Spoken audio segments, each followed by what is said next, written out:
tales for dark nights.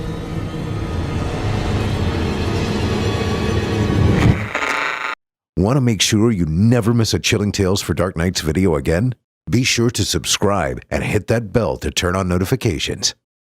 The following program is a production of Chilling Entertainment and the creative team at Chilling Tales for Dark Nights, and a proud member of the Simply Scary Podcasts Network.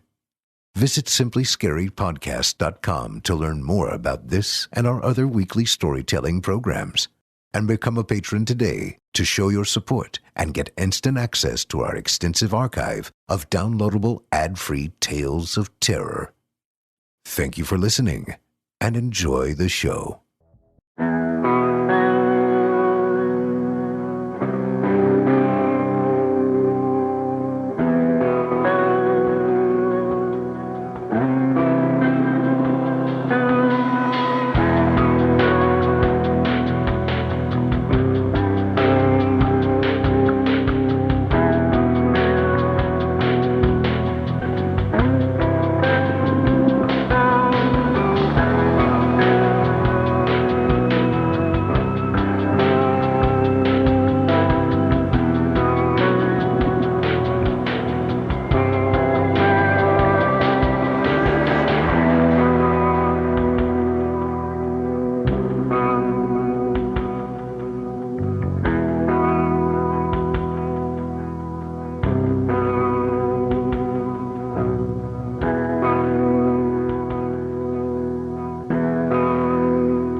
Disclaimer. Horror Hill is a horror anthology podcast bringing you scary stories from all corners of the internet and beyond. As such, certain stories include content that some listeners might find offensive. Listener discretion is advised. Well, hello there, listeners, and welcome back to Horror Hill. As always, I'm your host, Erik Peabody. After the surreal story we had last week, I figured it would be a good idea to balance it out with something a bit more traditional. And what's more traditional than a good old haunted house story? Tonight's tale is The House of His Dreams by Daniel Martins. 12-year-old Billy Gibson has just moved to a new town with his parents. As they're arriving to move in, they drive past a house that catches Billy's eye. This house stands alone on a hill, is large and dark, and, of course, has a troubled history. What more could a young boy ask for? You're listening to the standard edition of this program. If you'd like to show your support and enjoy ad-free versions of this and hundreds of tales from our audio archives dating back to 2012, visit chillingtalesfordarknights.com and click Patrons in the upper menu to sign up today and get instant access. Did I mention they're ad-free? Thank you for your support.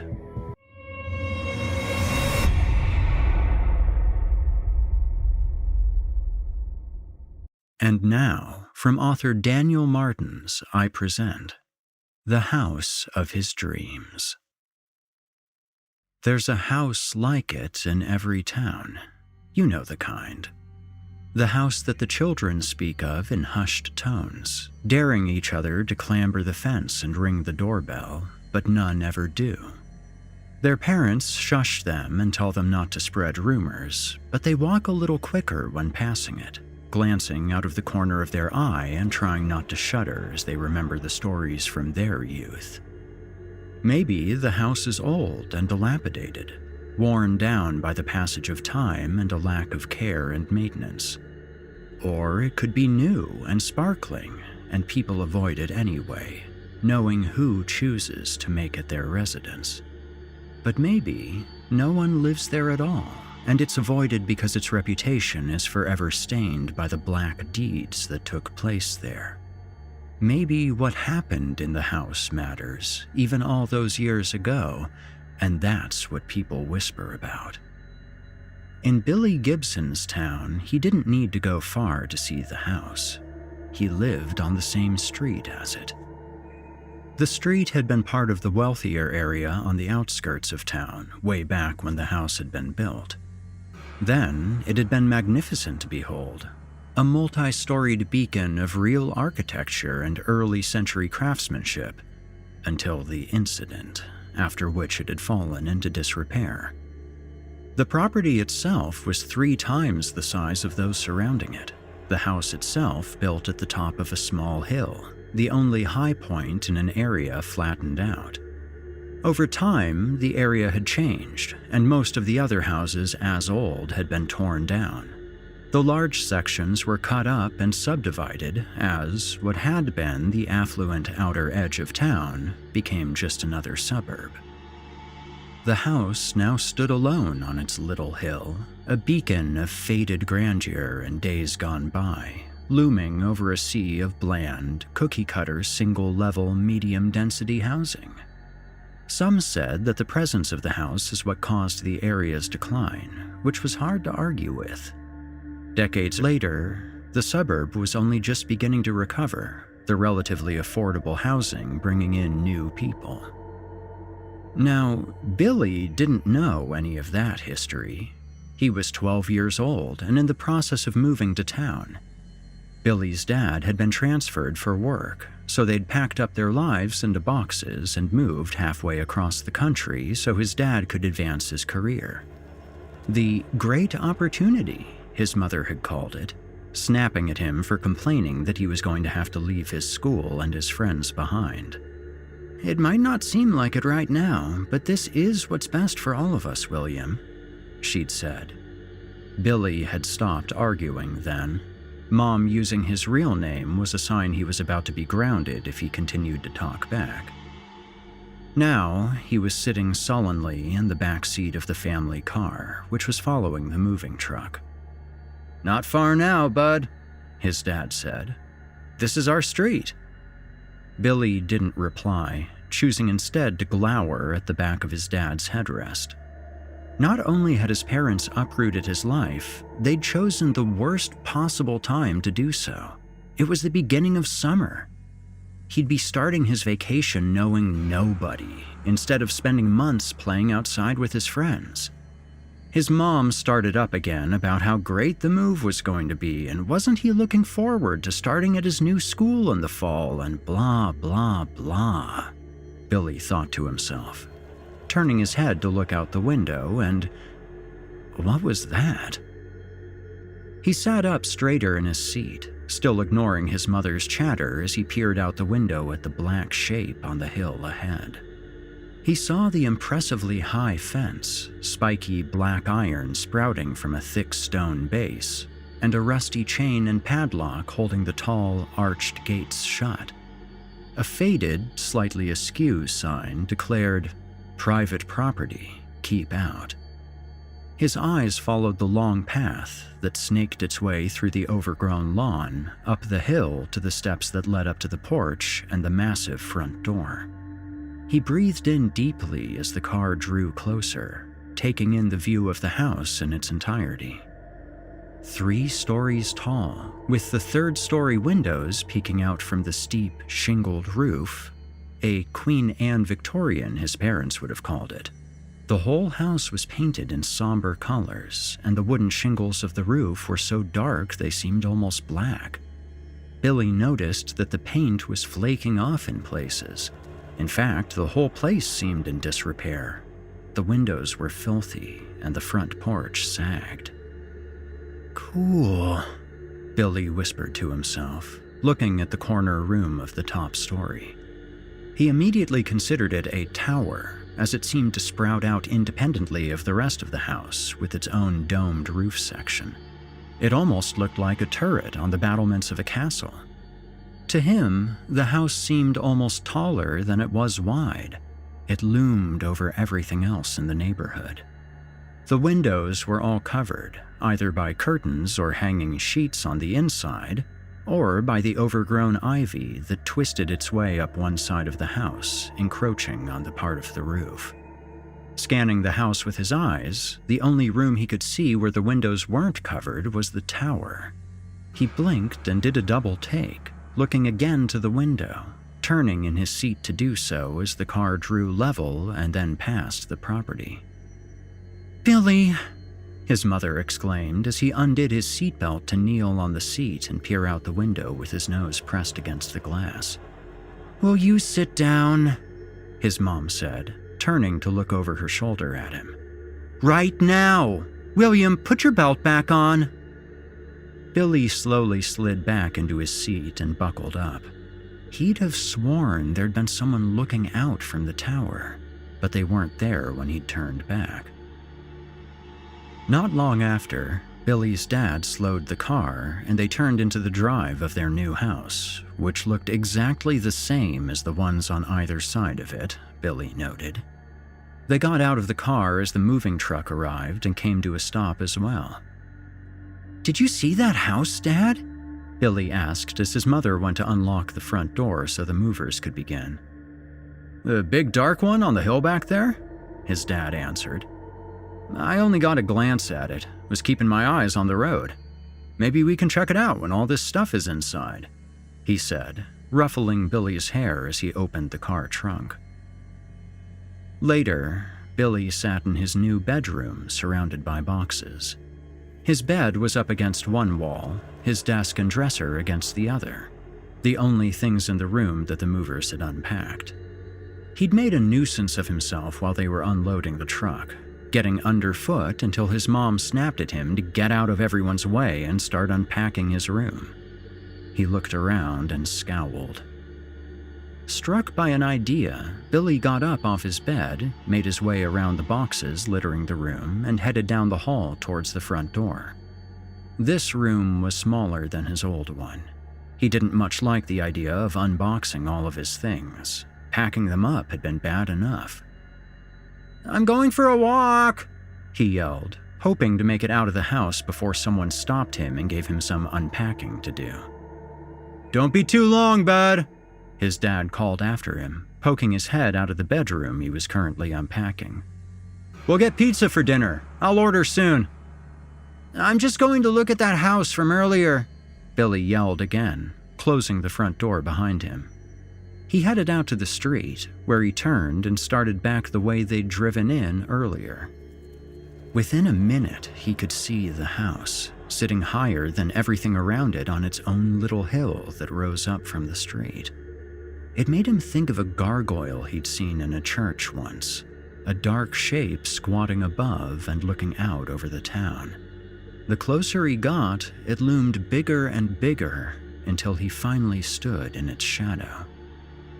Billy stopped at the arched front gate and stood looking through the tall iron bars.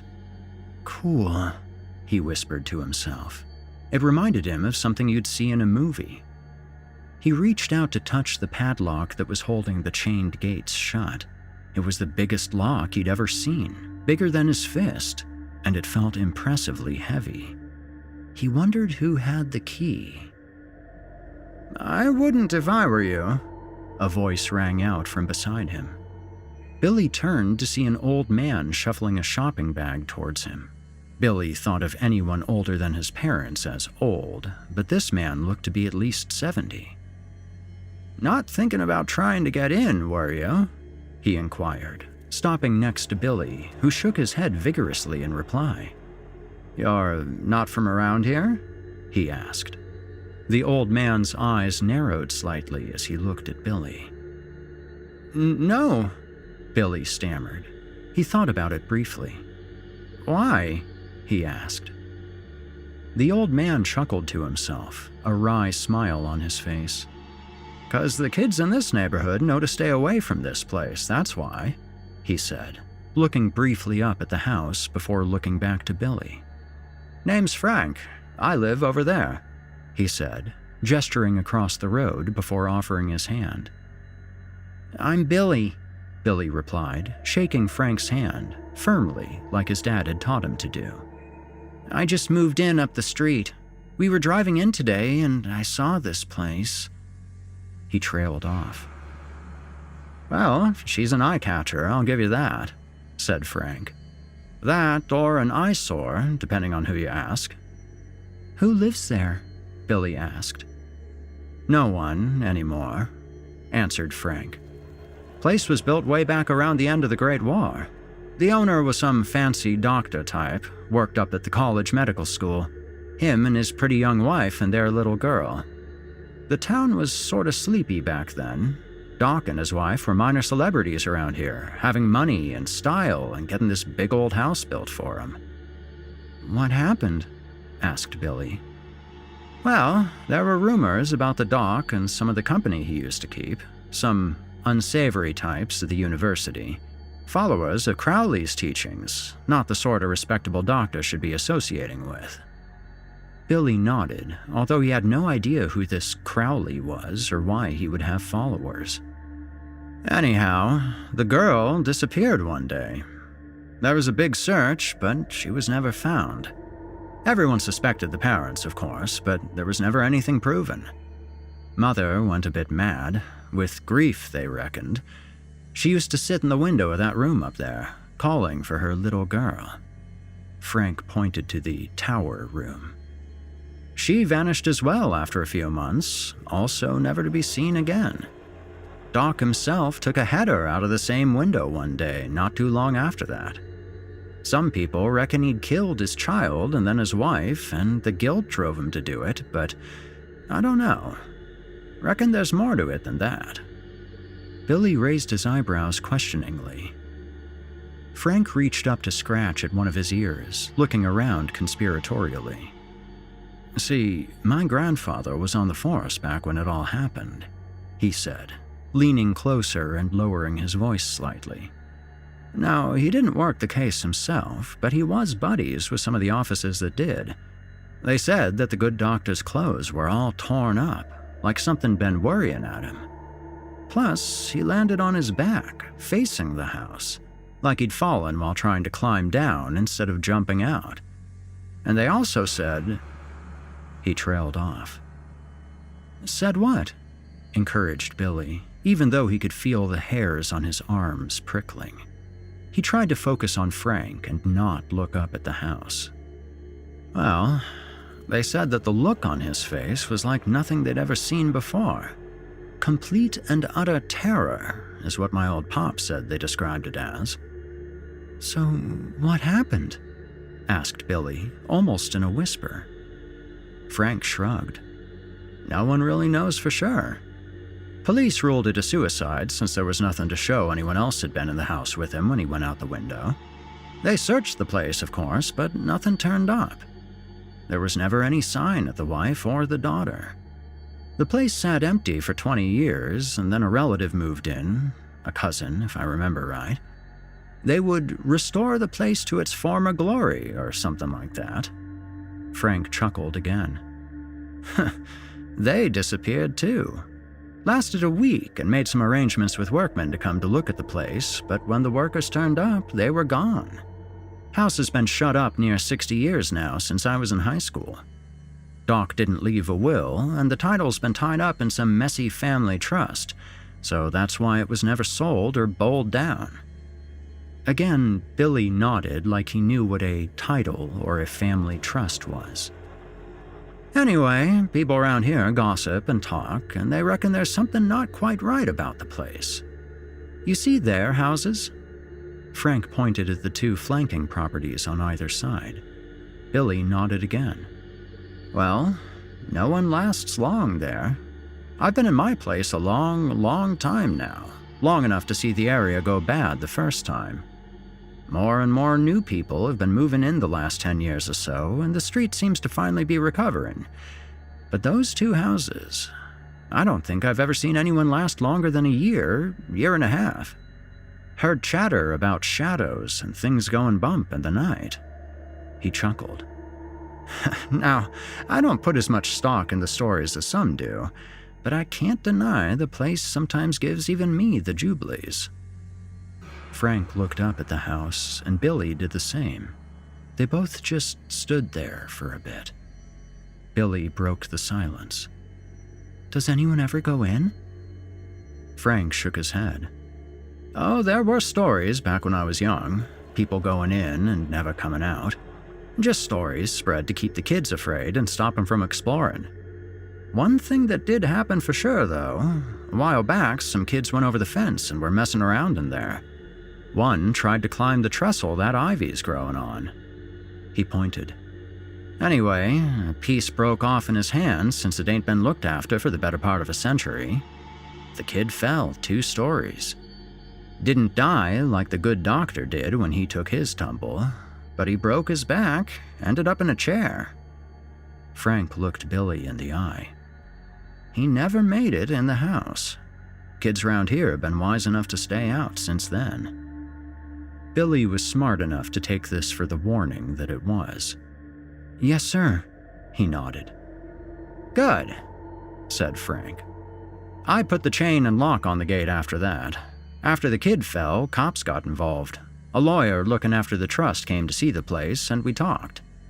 Anyway, his firm pays me a couple of $100 a year, and I keep an eye on the place for him. I've got the keys.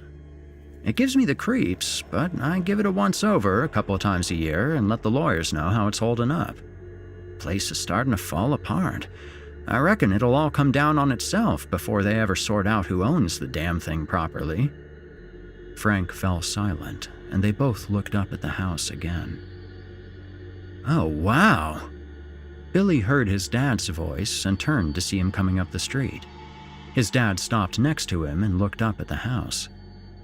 "I see why you wanted to come look at this, bud. And you're making friends already," he said with a wry smile, offering his hand to Frank. "Mark Gibson, Billy's dad. We've just moved in a couple of blocks down. Nice to meet you, Mr. Frank shook his hand. "Malloy, Francis Malloy. Just call me Frank, everyone does. I live over the street. Noticed Billy here looking up at the house." He gestured towards it, as if there could be any other house he could have been talking about. "Was just giving him a bit of a history of the area." Frank and his dad exchanged pleasantries and talked for a few minutes as Billy looked up at the house, holding the iron bars of the fence and peering in between them as he did so. As he did, it seemed that one of the curtains twitched slightly. He stared hard at it, not blinking, waiting to see if it'd do it again. "Anyway, we'd better be getting back," Billy's dad said, jerking Billy out of his reverie. "I ordered pizza before I came to find Billy, and it's probably arrived by now." He and Frank shook hands again. "Nice to meet you, Frank," he said. "We'll see you around the neighborhood." "And you," Frank replied. He and Billy shook hands again as well. "Good to meet you too, Billy." He pointed down the street. "There's a park around that corner, 2 blocks up, where the kids play ball if you're looking for something to do other than looking at spooky old houses." He chuckled, giving Billy a wink. The streetlights flickered on as they walked back. Billy hadn't realized how late it was getting. He looked over his shoulder once, seeing the dark shape of the house looming above its surroundings. A small chill came across him, and he turned back, focusing on the footpath ahead of him and talking to his dad. Later, as he sat with his parents eating pizza amid a mass of half-unpacked boxes and jumbled furniture, his thoughts kept returning to the house, particularly the upstairs tower room. Deep in thought, he took another bite of pizza when his dad's voice broke his contemplation. "Frank seems like quite a character," he said, chuckling a little to himself. "Frank?" his mom asked. This older guy Billy met out on his walk earlier. Seemed like the type to spin a good yarn." His mom pursed her lips. "I'm not sure William should be spending his time with old men." "I liked him," Billy piped up. "Oh, lighten up, dear," his dad said. "I'm sure Frank's harmless, and besides, he told us where the local ballpark is. Billy'll meet plenty of kids his own age soon." Billy didn't sleep well that first night. He dreamt of standing on the sidewalk with his father again, looking up at the house. He could see something moving around in the tower room, but every time it seemed like it would come to the window, it'd turn away and keep pacing. He looked to where his father had been, only to find him gone, Billy left alone on the footpath. Dad? Billy stuttered, turning around to look for him, but seeing only an empty footpath. It had gone very dark all of a sudden. He turned back, and the house seemed a lot closer, suddenly looming over him menacingly.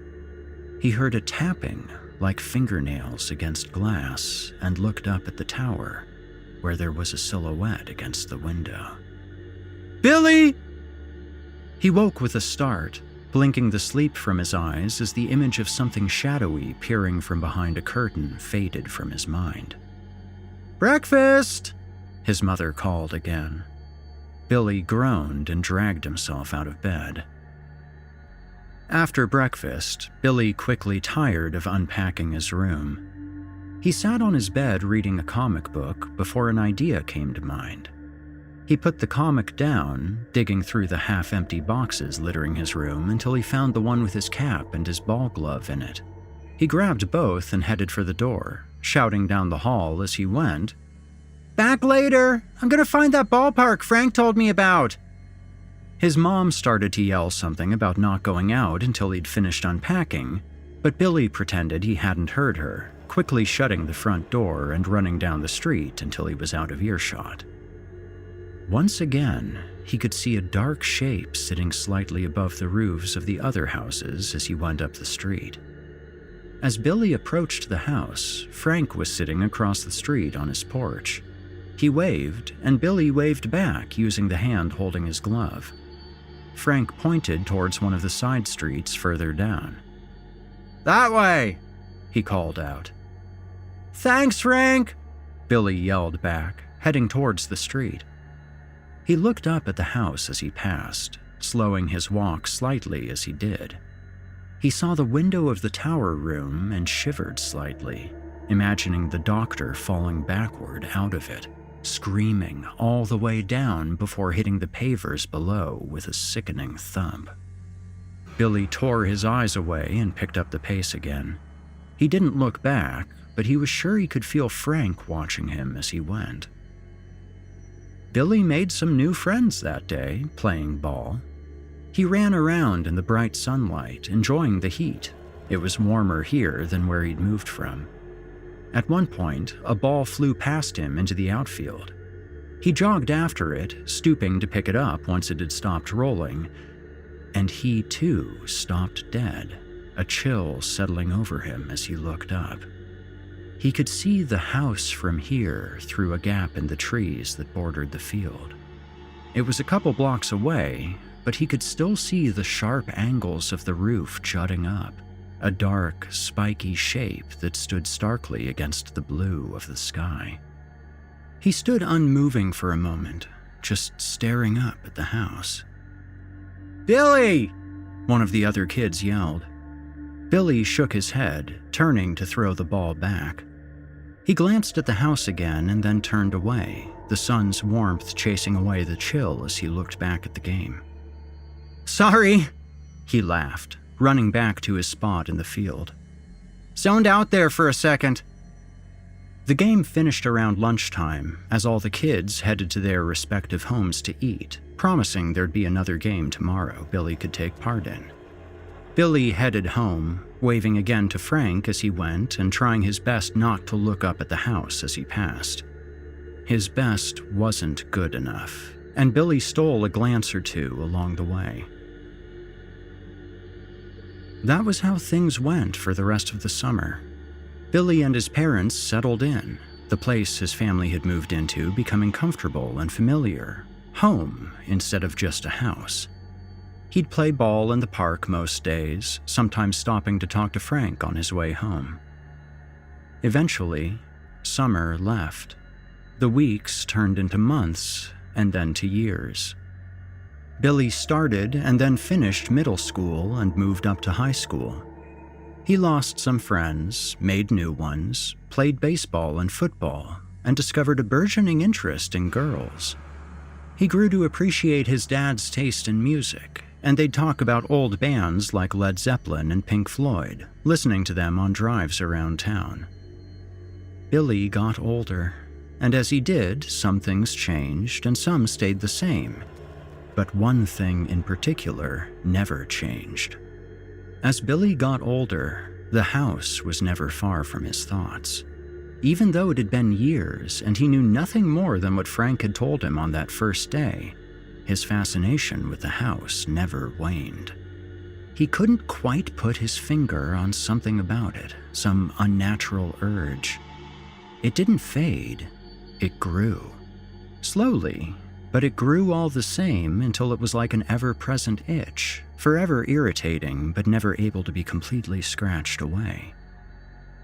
He went to the library and looked through the newspaper records, finding some about how the doctor's family had gone missing and how the doctor himself had died, but nothing more recent than that. He regularly talked to Frank, mostly about baseball. It turned out Frank had played semi-professionally in his youth, and although Billy genuinely enjoyed the old man's company, on some level, he was aware that he'd head to Frank's more often than he would have if he didn't live across the road from the house. He was pretty sure Frank knew that too, although he'd never say anything about it. One day, Billy asked Frank who would look after the house when he died. "No need to worry about that, boy," he chuckled. "Plenty of life left in me yet." A couple of times, he asked Frank if he could go in with him when Frank did his 6 monthly checks on the place for the estate lawyers, but Frank wouldn't let him. Something about liability if he got hurt putting his foot through a rotten board or something. Billy got the feeling there was more to it than that, something Frank wasn't being entirely truthful about, but he never pressed the issue. His friends, who'd grown up in the town, told stories about kids breaking in and then going missing, but it was always a friend of a friend's cousin or something like that. No one was ever on the same page about who or when, and Billy figured it was all just urban legends. However, everyone knew about the boy who'd ended up a cripple trying to get in one day. It seemed that was a common warning that all the parents told their kids to keep them away from the place. Billy tried to turn his mind to other things: school, sports, movies, music, and girls. But the house never fully faded from his conscious or unconscious thoughts. He'd take the long way heading places to pass the house on his way, deliberately at first, and then almost unconsciously. Sometimes he'd snap out of a daze and find himself standing at those arched gates, not really sure how he'd gotten there. His parents began to notice changes in his personality. He was often short with them, belligerently clashing with their attempts to engage with him. In particular, Billy's relationship with his mother began to sour as he rebelled against her attempts to instill discipline into her son, and his father was often left having to act as the peacemaker. His parents didn't know that his sleep was often disturbed by dreams of looking up at a dark house, seeing something moving around inside, but never quite being able to work out what it was. Instead, they put his being increasingly moody and sullen down to teenage hormones. One evening, Billy found himself standing across the dining room table from his mother, both of them shouting over the other to be heard. His dad had asked something about school over dinner, and Billy hadn't responded straight away. "Billy?" his dad asked again. "What?" he replied, blinking a few times and realizing his dad had asked how his report for English class was coming along. "Oh, I'm still working on it." "Working really hard, I'm sure," his mom scoffed, taking a large sip from her wine glass. His dad frowned slightly at her. "I'm happy to take a look at it if you need a hand," he said. "It's a boring assignment, Dad." "Billy, we've talked about this," his dad said gently. "Your grades have been slipping lately. Maybe it's time you took a break from sports for a while to focus on school." "But Dad, I batted 300 last season." "And a fat lot of good that's going to do when you flunk out," his mom interjected, taking another swig of wine.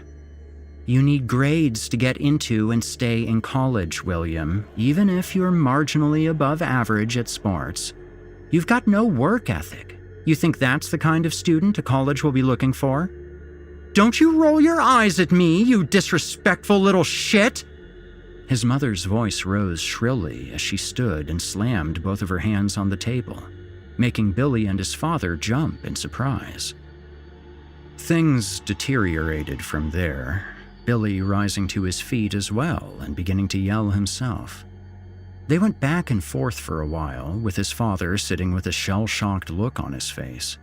The argument reached a crescendo when his mother accused him shrilly of being a selfish brat who didn't want to be part of the family. "Well, maybe if you weren't such a bitch all the time, then I'd want to be," Billy yelled back, turning to storm out and heading for the front door as he ignored his mother's shouted reply. "Let him go, dear. You both need some space right now," Billy heard his father saying as he slammed the door and stalked furiously down the road with his hands in his pockets, muttering to himself as he went. As he walked, Billy began to feel slightly bad. He hadn't meant to end up screaming at his mom. He was just so tired and frustrated all the time. He should go home and apologize and make up with his parents and... No! The anger intruded into his thoughts again. Why should he be the one to say sorry? He'd done nothing wrong. Besides, she'd started the fight.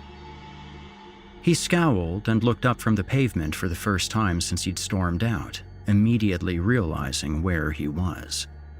Billy shook his head in frustration as he saw the silhouette of the dark house ahead of him against the clear night sky. It seemed like he was always ending up here, sometimes as if awakening from a dream. "I'll go around the block to get home," he thought, lying to himself that it was to give his mom some more time to cool down and not some unnatural desire to be near the house that made him choose not to just turn around. When the tall black iron of the fence came into his peripheral vision as he came alongside it on the footpath, Billy fought and lost against the urge to look up at the house. It was dark out, but it was a clear night, and there was enough light from the streetlights and the rising moon that he could still make out some details. His memory filled in the rest. His eyes were drawn to where the doctor had fallen from the high tower room. It seemed like this was always the first thing he looked at. He continued to walk as he looked up at the house, casting his gaze around and... Hang on, he thought, stopping dead in front of the high arched gates. He'd walked past this house 1,000 times or more, spent hours standing outside looking up at it, and it had featured in more than a few of his dreams. Billy knew the fence line and the outside of the house like he knew the back of his hand, and even in the dim light of the evening, he immediately saw that something was different. He took a step backward, cocking his head slightly to one side as he tried to figure out what it was. The heavy chain and padlock still hung around the tall black iron of the gates, but there was something off about the lock itself. The shackle part of the massive lock seemed longer by maybe 1/4 of an inch. Frank must have done a check on the place in the last couple of days and not closed the padlock all the way. It was beginning to rust. Maybe that had stopped it from shutting completely. Billy reached out to touch the lock, pulling it down. There was a little resistance, but then the shackle popped completely out of the body of the padlock. The gate was unlocked. Billy's heart began to race. Was he really going to do this? He looked on either side of him, up and down the street, and saw nobody. He quickly checked over his shoulder and saw Frank's house had its curtains drawn. Perhaps, if he'd been in a more rational mood, he wouldn't have gone through the gate. But his blood was still up, and he was feeling particularly rebellious from the fight with his mother earlier. He quickly looked to either side and then unhooked the padlock completely. Being careful not to let the chain clank against the iron, Billy pushed one gate open just enough to squeeze through, wincing slightly as the hinges squeaked a little. After he'd slipped through the gap, he reached through the bars and re-chained the gate, hanging the padlock again but being careful not to completely lock it. After all, he'd need to get back out again. Keeping low so as not to be seen, Billy made his way up the overgrown walk that snaked up the hill to the front door, although he didn't climb the stairs onto the porch. Frank might have made a mistake with the padlock, but there was no way he would have left the front door unlocked. Instead, Billy made his way round to the side of the house that was overgrown with ivy. He looked at the thick, twisting vines that had long since crushed and overgrown the trellis against the house, and how they stretched to the roof.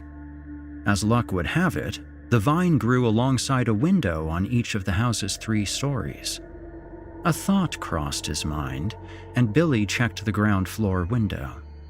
The height of the house's foundations meant that the base of the window was at roughly eye level, but Billy figured he could pull himself up if he could get the window open, although he threw that plan out almost immediately. A curtain was pulled so he couldn't see into the room, but Billy could see that the window was locked anyway. A thick bolt connected the window directly with the frame. Not getting that open, he thought. Then he looked up at the windows of the upper stories. But you might not have locks on a window you couldn't reach from the ground. He moved to the base of the ivy plant. As he stood in the shadows, he remembered the stories about the last boy who tried to climb up here and fallen, shuddering a little at the thought of lying on the hard ground and being unable to move his legs. The ivy will have grown since then. It'll be stronger than it was, Billy reasoned, seeing that some of the main stalks of the plant were as thick around as his wrist or more. He figured that the kid who'd fallen had done so trying his luck with the old, rotting wooden lattice that was now being held up by the ivy instead of being the anchor it had once grown on. Billy grabbed at the plant, got one foot up, and lifted himself off the ground, pausing to make sure the entire creeper didn't just come away from the side of the house. When it didn't, he began to climb. Slowly, carefully, Billy made his way up the creeping ivy. He cautiously tested each hand and foothold before he put his full weight onto them. Some swayed a little under his weight, but on the whole, the vine was fairly solid. He made it to the level of the next window and shuffled to the side of the ivy to get closer. He tried not to look down. He was more than high enough to be worried about the fall. Billy looked inside and saw that although there wasn't a bolt as there was on the downstairs windows, a smaller catch still stopped the window from sliding up. He gripped the frame and tried to push the window up anyway. It was heavy, but moved slightly. The wood the catch was screwed into seemed to be rotting. As he pushed, he saw the catch moving a little and let the pressure off the window before reapplying it, which made the catch wiggle even more.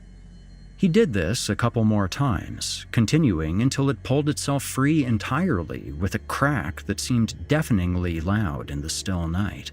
One rusted screw breaking off completely and another pulling up splinters as the rotted frame gave way. He froze in place, pulling himself closer to the wall by the ivy and looking around. The house next door was empty, no need to worry there, but the porch light of the house across the road flicked on. Frank's house. Oh shit, he whispered to himself, turning his attention back to the window. If Frank saw him up here, there'd be no way he'd talk himself out of it. With some effort, Billy managed to slide the window up and all the way open before hurriedly pushing the curtains aside, clambering inside, and turning to shut the curtains and the window again. He sat on the floor, breathing heavily from the exertion but listening hard for the sounds of Frank's yells from across the street. Nothing. Billy figured he'd gotten away with it unseen. With a sigh of relief, he turned his attention to his surroundings, which seemed to be some kind of sitting room. As his eyes adjusted, he saw that all the furniture in the room was covered in sheets. Although long curtains covered all of the other windows in the room, they were threadbare with age. The light coming through them was dim, but enough for him to see without a flashlight. Billy moved to the door and opened it slowly. He moved into the hall and winced as a floorboard creaked loudly underfoot. He instinctively felt like he should still be as quiet as possible, even though he had the house to himself. The hallway was also dark, but seemed lighter down the passageway, so he headed in that direction, peeking into rooms here and there as he did. They were all much the same. Curtains shut, but the light seeping through enough to see that most of them had sheet-covered furniture in them. Billy turned a corner and came to the first-floor landing. He looked at the staircases in front of him, trying to decide whether to go up to the top floor or down to the ground, deciding to head down to begin. The staircase creaked loudly as Billy descended.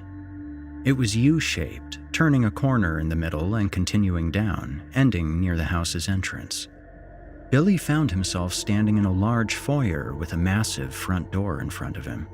It seemed like the dining room was off to his left, and the right appeared to be some kind of lounge. Even in disrepair and with what little dim light was coming through the threadbare curtains, this room inspired a sense of wealth and taste, which Billy figured was what the people who'd built it had been aiming for. He imagined this place when it had been new. In his mind, he could see guests arriving for some kind of party, being greeted by the butler and escorted into the lounge for drinks and introductions. He headed that way and was momentarily awestruck. This was a room where the social elite of the day had gathered. The far wall was dominated by a massive fireplace, surrounded by an ornately carved mantelpiece. Like the other rooms, the furniture was covered in dust sheets, but Billy could see in his mind's eye what it must have looked like in its heyday. The walls were wood-paneled from floor to ceiling, and Billy imagined they'd looked magnificent when polished and gleaming. The covered couches by the walls would have been neatly arranged around that low table. Those armchairs would have been near the fire, and there would have been a table or a cart for drinks over towards that wall. He moved further into the room and spied something on the wall above the fireplace, a massive painting in a fancy-looking frame. He could make out 3 figures in it, 2 taller and 1 small one standing between them in front, but that was all the detail he could see in the darkness. He stopped in the middle of the room and stood there, straining his eyes to try to make out the detail in the painting as a sense of unease came over him. He guessed that the painting was of the original occupants of the house, the doctor and his family. But something was wrong with it. Not taking his eyes off the painting, Billy moved towards one of the windows and cracked the curtain ever so slightly. The hair on the back of his neck stood on end as the moonlight streamed in, and he could clearly see for the first time what was wrong with the painting. He stood to the left, his wife beside him and their daughter in front with a hand from each of her parents on her shoulders. He'd been right about who the painting was of. This could only have been the doctor's family. What would have been an impressive family portrait now looked off, with the paint yellowing and beginning to flake with age. Billy felt he would have gotten the creeps from the painting even if it had just looked old, but the other damage made it much worse. The canvas had great rents, as if something had clawed at it. The father's face had been completely obliterated, and there were large slashes through the mother's figure as well. The daughter was the only figure that was untouched, although some of the paint in her dark hair had flaked away, leaving a white space that looked like her skull had been exposed. Billy shuddered and let the curtain drop, and the room fell back into relative darkness. He'd been feeling pretty full of himself until now, but now he felt ill. Who'd cut up the painting, and why? Maybe this hadn't been such a good idea after all. Billy scanned the room as his eyes readjusted to the dark and turned to head back towards the foyer, but stopped. He turned again to face the fireplace. What was that? Something was definitely off about it. It seemed askew? He moved closer, and his eye was drawn to the wall on the right of the fireplace. He looked to the base of the wall where it met the floor and saw it protruding slightly. Billy reached out and touched the seam where the panel met the side of the mantelpiece, and his eyes widened as he realized there was a lip there where the panel wasn't aligned properly. He felt around, getting his fingers around the lip. He paused a second.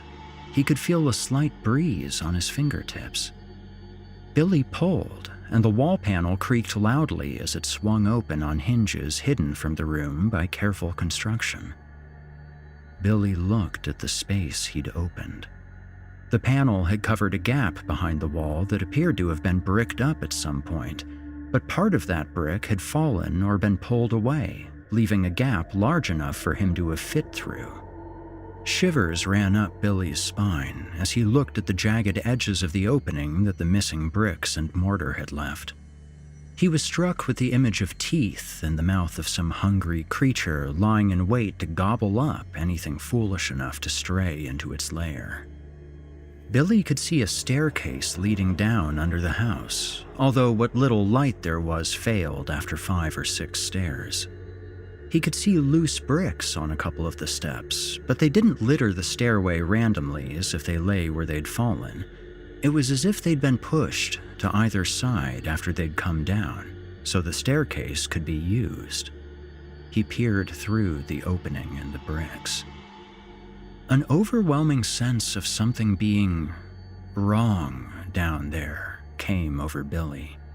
He was 100% sure that the answer to whatever it was that he'd come into the house hoping to find out was down those stairs, but as he looked into the darkness below, his resolve fled. The stupidity of what he'd done hit him all of a sudden. He'd ignored all of Frank's warnings about this place being dangerous, and he'd broken into a dark house in the middle of the night. Time to go, he thought. Billy stepped back to grab the edge of the hinged panel. As he did, he paused, noticing some lettering inside the panel. He squinted and was able to make out a few words. "Do what thou wilt," Billy read. There was more, but it was illegible thanks to age and decay. He shuddered. This place was seriously giving him the creeps now. He pushed the panel mostly closed again, back to the ever so slightly ajar position he'd found it in. With a bit of luck, he could get out of here and back into bed without being caught, and then he could forget all about this place. He turned to move away and then stopped as he heard something. Funny how these old places creaked, almost as if the house itself was alive, Billy thought, trying to reassure himself. Just the house shifting a little in the wind. Thump. Billy gasped and looked at the wall. The sound had come from behind the panel he'd shut. He stood there, barely breathing and listening hard. For a little bit, there was nothing. But then he heard a dragging, scraping sound, followed by another muffled thump, and then another scrape, and it continued. Thump, scrape, thump, scrape, thump, scrape. Shivers ran up Billy's spine. He wasn't alone in here. Shit, he breathed to himself. Looking frantically around in the large sitting room he was in, he spied one of the large, blanket-covered couches sitting slightly out from its spot near the wall. He quickly approached it and then stood there for a moment, frozen with panicked indecision, until he realized the sounds of movement were getting closer. Whatever was making that noise was making its way up the staircase behind the panel. He quickly flattened himself against the wall, sliding down behind the couch just as the fireplace panel began creaking open again. Billy clamped both of his hands over his mouth to stop himself from breathing too loudly and screwed his eyes tightly shut. He heard the panel creak some more as it slowly swung completely open, and heard shuffling and scraping as something squeezed through the gap in the brick and into the room. Whatever it was must surely be able to hear his heart jackhammering in his chest, Billy thought, trying to stay quiet. He lay there as he heard the thing moving around again, that same heavy thump followed by a scraping, sliding noise. It sounded like someone walking but dragging a foot behind them. He slowly opened one eye, but the blanket that covered the couch reached all the way to the floor, so he couldn't see what had come up from the hole behind the wall. The sounds of movement got a little fainter. He heard it move towards the main entrance, and then the thumps slowed a little. It was heading upstairs. Billy stayed frozen behind the couch until he couldn't hear movement anymore, and then very slowly got up and out from his hiding spot, breathing a deep sigh of relief. He quickly moved to the closest window, slipping in between the curtains. He was on the opposite side of the house from where he'd come in, but he didn't care. He just wanted out. Billy spied the lock on this window, slid the bolt open, and lifted it. And it didn't budge. Billy's heart sank as he saw something he hadn't been able to see from the outside. 2 nails were driven directly into the frame, holding the window shut. He figured that Frank must have done it at some point to keep people out. Billy came out from behind the curtain and moved carefully to the next window. Peeking behind that curtain, he sighed as he saw the nails also driven into that window. Frank would have done them all.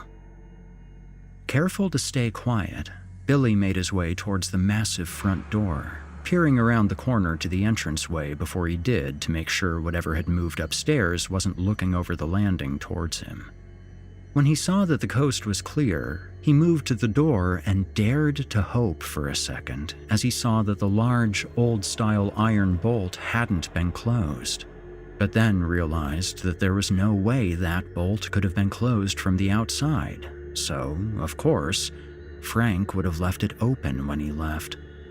He tried the handle, and the door was locked. Without Frank's key, there was no way Billy was getting out this way. Perhaps if he smashed a window? No, too risky. The thing would definitely hear that. Plus, even if it didn't hear him, he'd almost certainly cut himself getting out, or get caught, because the odds were that somebody would hear and raise the alarm. Billy may have been scared as hell, but he was still a high schooler who didn't want to be grounded until he went off to college. Billy gulped as he turned and looked at the staircase. It looked like the only way out was back the way he'd come. Billy slowly made his way up the staircase. The first stair had creaked alarmingly when he'd stood on it, and he'd winced and frozen in place, listening hard for movement. When there was nothing, he started moving again, carefully stepping at the very edge of each stair where it met the wall to stop the creaking. He stopped just before he reached the first-floor landing, leaning forward to look up and around the corner. He couldn't see anything in the dark, so he went onto the landing and turned to the right, heading down the hallway towards the room he'd come in through. He was right about to turn the corner in the hallway when he froze, again listening hard. Something was moving ahead. He crouched, pressing his back close to the wall. Billy slowly leaned his head to peek around the corner. It was dark in the passage ahead, but there was definitely something down there. He could hear it shuffling around and see a vague outline. It was person-shaped, but its movements were off, sort of jerky. It was definitely dragging a foot behind itself when it moved, and oh crap, it was coming towards him. Billy pulled his head back around the corner, coming to his feet and backing away. He could hear it getting closer, and it did definitely see him in the hall. There was nothing to hide behind. Making a split-second decision, Billy turned and rapidly returned to the landing, moving past the staircase he'd come up and heading to the one that would take him to the top floor. He scrambled his way up it on all fours, sticking near the wall and trying to be as quiet as possible. He glanced back as he made his way around the U-bend in the staircase. catching a momentary glimpse of a dark shape moving jerkily onto the landing from the hallway before it disappeared from view as he headed higher up the stairs. Billy turned to the left as he came to the landing on the top floor, moving down the hall to the first doorway he saw and opening it. This room seemed a lot brighter than the rest of the house, he thought absently as he hurriedly closed the door behind him, trying not to make any noise as he did. He braced his back against it and closed his eyes, again listening hard as he tried to slow his breathing. His heart sank as he heard shuffling on the staircase. The thing was making its way upstairs. Billy screwed his eyes tighter shut and wished with every fiber of his being that the thing wouldn't try to get in. The noise stopped as the thing reached the top of the staircase, and then the thumping and scraping started up again as it began to move. Closer, Billy realized, to his dismay. He held his breath as he heard it come closer and closer and closer still, and, oh God, it was right outside the doorway. And then it was past him and getting further away. It had passed his door and continued on down the hallway. Billy very slowly let his breath out and opened his eyes. He immediately saw why this room was brighter than the rest of the house. Unlike the other rooms with their floor-length curtains, these windows were bare and the moonlight was streaming in, creating bright patches in stark contrast to the dark shadows where the light wasn't touching. He was in the tower room. Billy took a step, looking across the dust sheet-covered furniture over towards the rounded section. He was a little surprised at the size. He thought the room was bigger than it seemed from outside the house. If he moved to any of those windows, he'd be able to see the street, and I wonder which one the doctor took a header from. The thought intruded. Billy shook his head and went to turn back to the door. He jumped as he heard a voice. It was this one. He bit back a yell and frantically looked around the room as the voice spoke again. You shouldn't be in here. The words were clear, although they had an odd quality. It sounded like they'd come from miles away. He cast his gaze around, hunting for who'd spoken. He squinted as he peered at a shadowy spot on the floor next to one of the street-facing windows, stepping towards it as he did. The moonlight coming through the window was bright enough that it was difficult to see into the gloomy parts of the room, but he could make out a figure. His sense of unease grew as his eyes adjusted, and he realized that the figure was a little girl, maybe 9 or 10 years old. She was very pale and wearing a dress that Billy would have called old-fashioned. The hair on the back of his neck started to prickle. Mummy doesn't like when people come in the house. Again, the words were clear, but Billy felt as if he'd had to listen hard to make them out, like he was listening to an old recording. What? Billy stammered, taking half a step towards her. Was that your mother I heard moving around? She leaned forward, her upper half coming out from the shadows and into the light, and Billy was immediately struck with the sense that something was very wrong, although it took him a second to figure out why. She didn't cast a shadow at all. The moonlight was shining straight through her. She seemed indistinct in the light, illuminated but almost shimmering around the edges.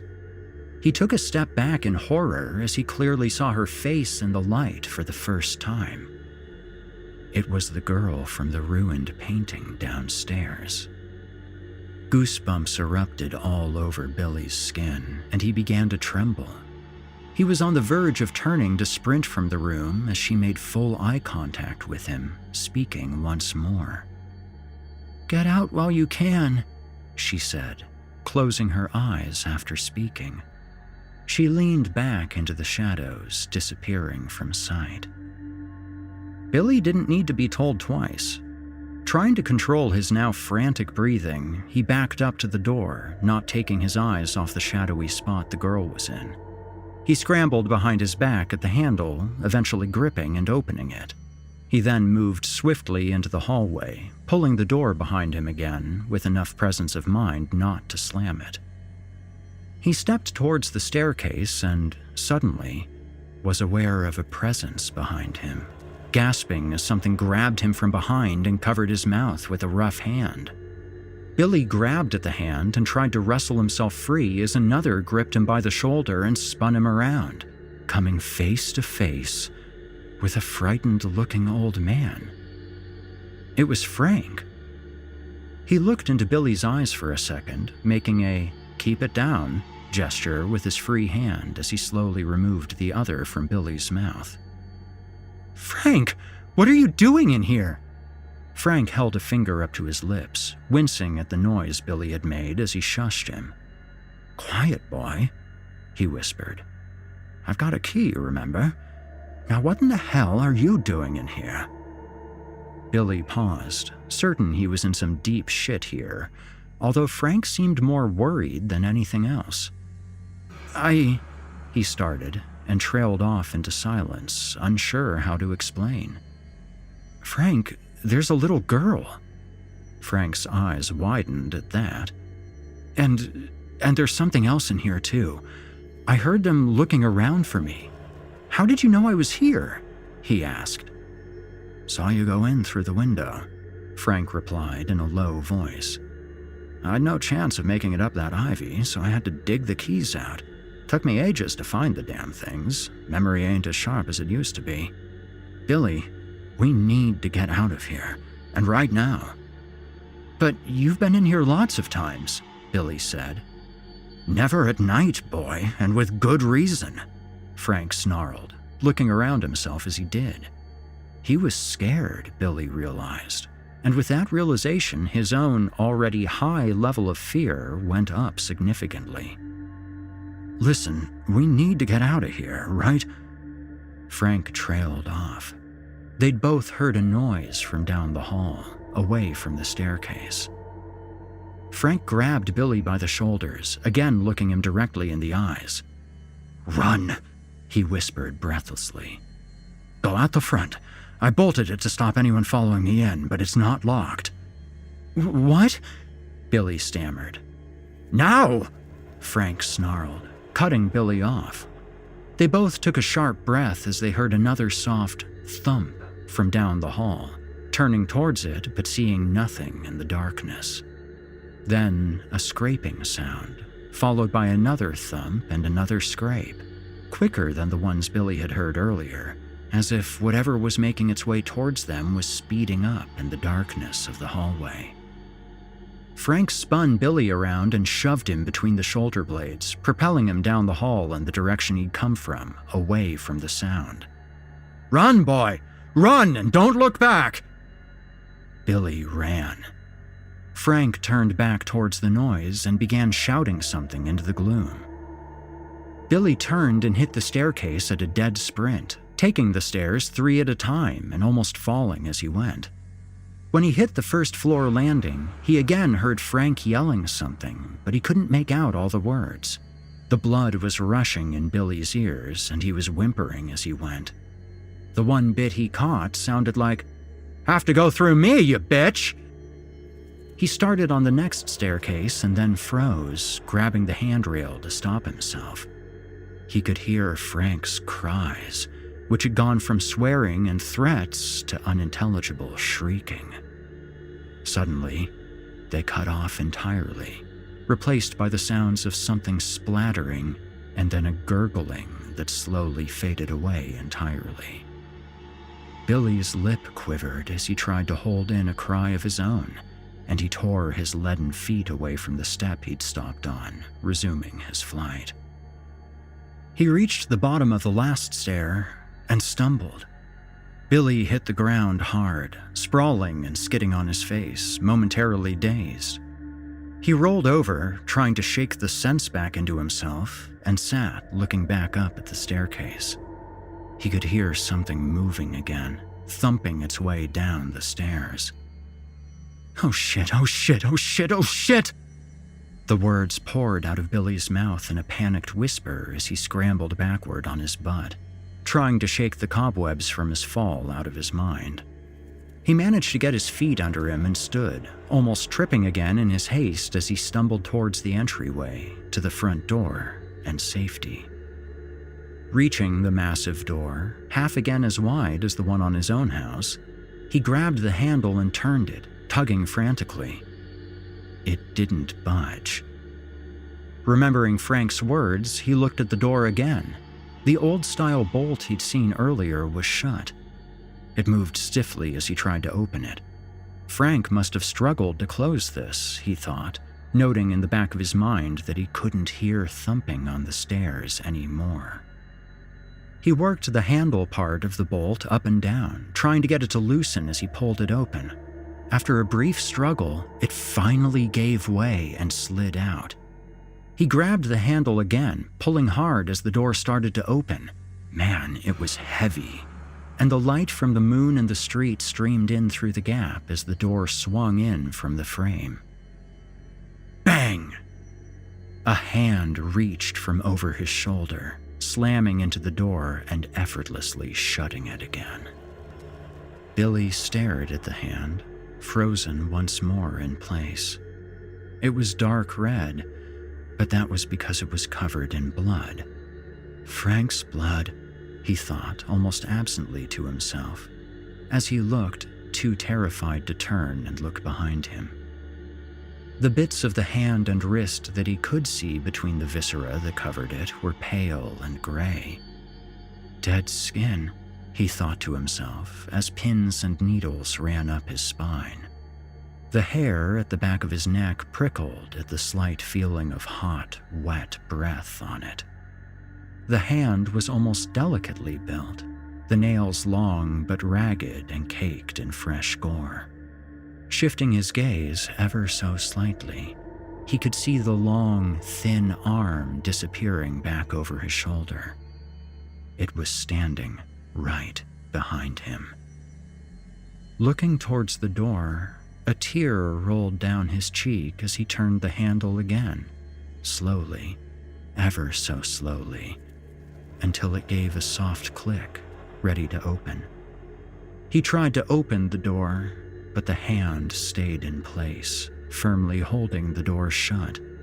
He saw the arm from behind his left shoulder flex slightly, keeping the door in place without any effort. Billy wasn't weak, but he wasn't strong enough. The hand didn't move. Billy saw thick blood covering the fingers, running slowly over the back of the wrist and down towards the forearm. A couple of streams flowing down to the side and dripping off, hitting the floorboards with a soft splat. The breathing behind him stopped momentarily, and he heard a low growl rumble from a wet throat. Billy let go of the door handle, his arms falling to his sides. The hand drew back, retreating over his shoulder. Billy kept staring straight ahead, unable to tear his eyes away from the bloody print the hand had left on the door. The growling stopped, and he felt the breath again. Lip trembling as he fought to hold back tears, Billy screwed up his face and shut his eyes tight. The whisper of breath he'd felt on the back of his neck had also stopped.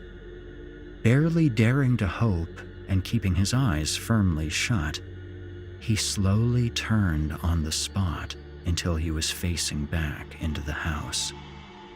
He stood there for a moment, listening hard. He couldn't hear anything. He took a deep breath, and then another, steeling himself. Billy opened his eyes. He began to scream.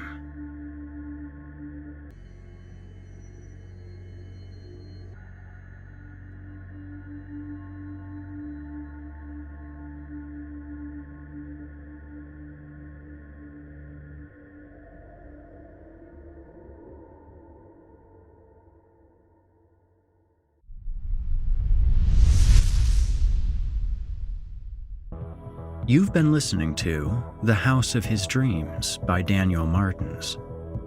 Daniel Martins started writing as a way of getting the fears out of his head. He lives in New Zealand with his wife and Rocky, the best dog to have ever lived. Well, listeners, I dare say that we're done for the evening. Although the haunted house tale is an archetype at this point, it's still nice to find a new example of it being done well. I'd like to thank Mr. Martins for letting us feature his story tonight. As always, I'll be back next week with more chilling tales to keep you cool on these summer nights. Until we meet again, listeners, stay spooky. If you enjoyed what you've heard on today's program, please take a moment to stop by our iTunes page or wherever else you listen to your favorite podcasts and leave us a 5-star review and a kind word. It makes a huge difference and would mean a lot to me. If you'd like to hear a premium, ad-free edition of tonight's and all of our other episodes, visit chillingtalesfordarknights.com and click the Patrons link in the menu at the top of the screen, where you can become a patron for as little as $5 per month and get access to our entire audio archive dating back to 2012, including past episodes of this program, all of our other shows, and hundreds of standalone releases, all of them ad-free and available to download or stream. Thanks so much for your time and for giving our sponsors a try today. When you support our sponsors, you help support this show, and that means a lot to me. If you happen to use Facebook, Twitter, Instagram, or YouTube, you can follow and subscribe to Chilling Tales for Dark Nights there, where you'll get all of our latest updates and new releases, and have the chance to interact with us each and every week. As for me personally, you can find me on Facebook, Twitter, and YouTube, username Viking Guitar, and also on Instagram as Viking Guitar Productions. In particular, if you're looking for someone to provide voice work for your own project, or are in need of audio production of any sort, it would be wonderful to chat. Until next week, listener, when we meet up once again atop the horror hill for yet another dance with darkness, I bid you good night. Sleep tight, listener, and if you hear scratching at your door, don't open it. The darkness may have found you, but it's up to you to let it in. You've been listening to the Horror Hill Podcast, a production of Chilling Entertainment and the creative team at Chilling Tales for Dark Nights, and a proud member of the Simply Scary Podcast Network. Visit simplyscarypodcast.com today to learn more about our network and our other amazing storytelling programs. Tonight's episode was hosted by, and its featured tale performed by, yours truly, Erik Peabody.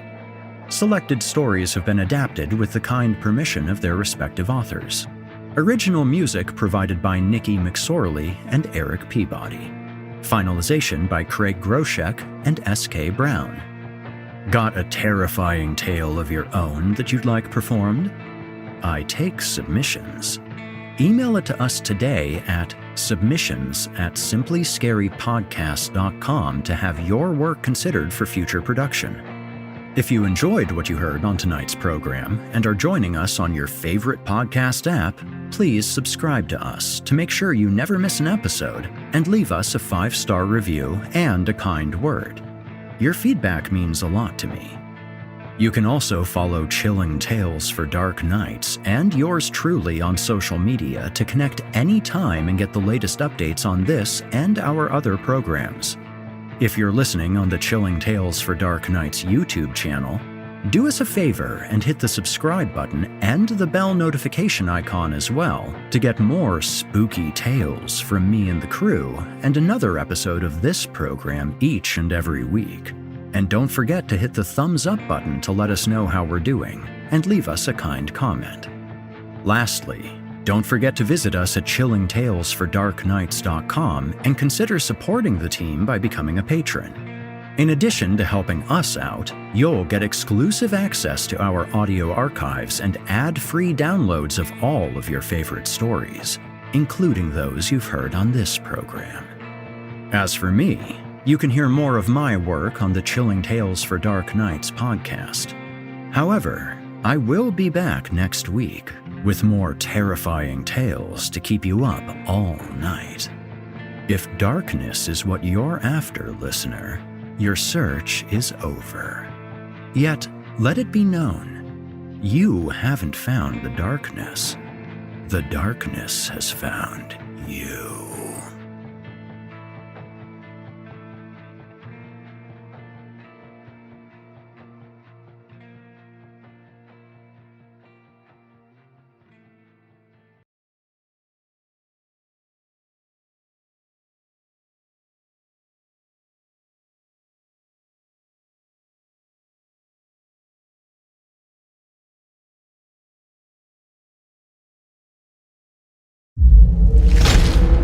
Chilling Tales for Dark Nights.